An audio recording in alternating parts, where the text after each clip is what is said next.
la régie. waaw jërë ngeen jëf suñu mbokk internet yi ñu ngi leen di siyaar di leen màggal seen xarit Maodo Ba nekk professeur en géopolitique géostratégie mooy ñëw ak yéen di waxtaan ak yéen tey ci suñu chronique bi tudd Midi King fii ci Presse Africa TV.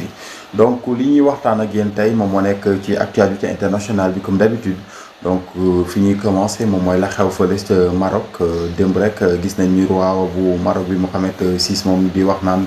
que li nga xamante ni moom mooy seen relation ak Algérie donc mi ngi leen di woo pour ñu ne ñoom puisque ay voisins lañ puisque benn lañ nañu jéem a dalal xel yi voilà bañ a éviter escalade bi ndaxte xam nañ ni Algérie ak Maroc benn peuple la te am nañ ay divergences yoo xamante ni mi ngi daté depuis les années 60-70 si fële ñuy naan Sahraoui occidental donc ndax Sahraoui boo gisee sud du Maroc la entre Maroc et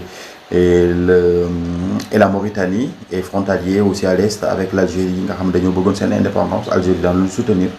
donc boobu ba tey Algérie ak Maroc daal dañoo am ay jafe-jafe ci question boobu en même temps aussi que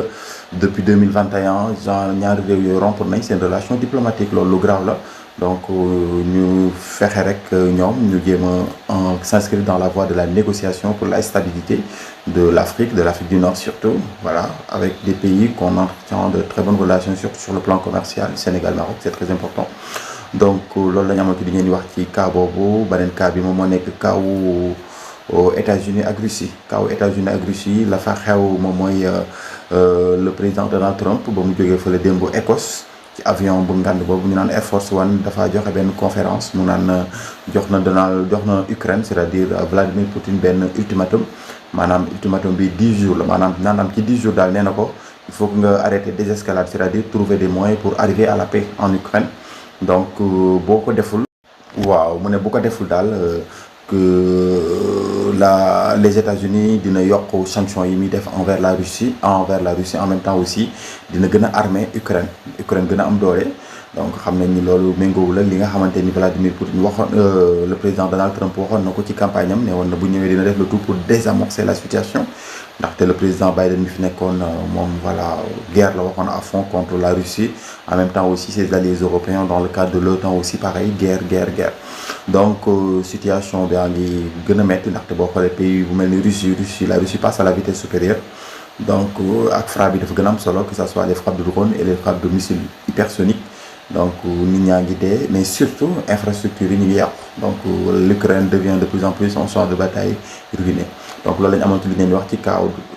ci kaw Ukraine bi donc bi mujj moom mooy dañuy dem fële toujours en Asie xam nañu Asie moom depuis Asie du Sud-Est surtout depuis les indépendances dans les années 50 60 ñoom dañoo am ay problème frontalier la ñu am comme ce qui s'est passé au cours du mois d'avril dernier entre le Pakistan et l'Inde toujours des problèmes frontaliers ou bien la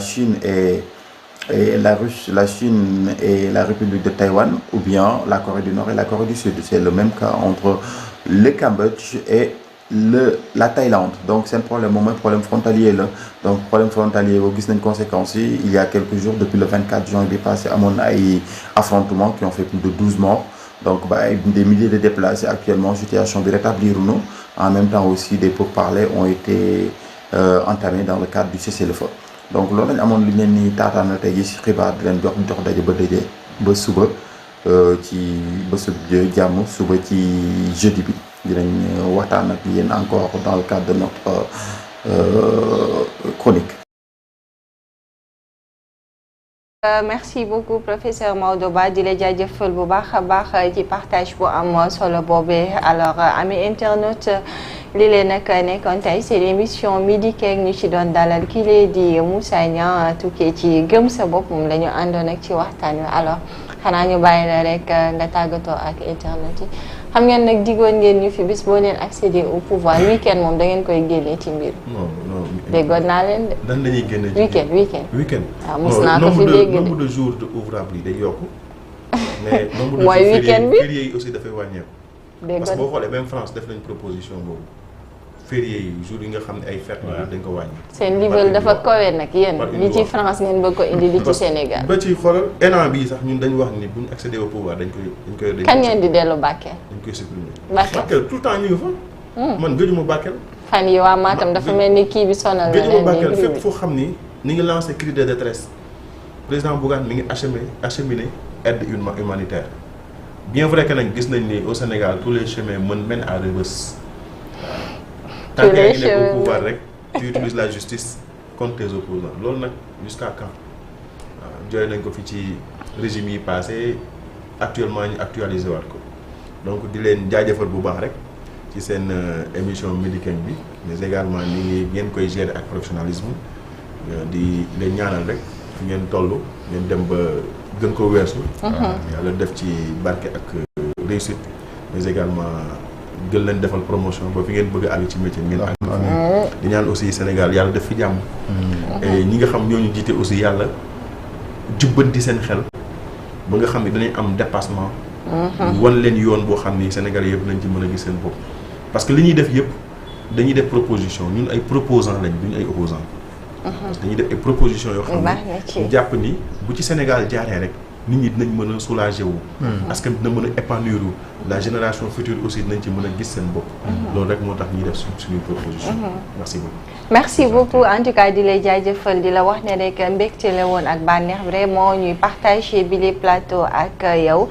Le pays nous appartient à nous tous donc nañuy joxe les bonnes propositions wala ku nekk rek li ci sawar nga bay ko ba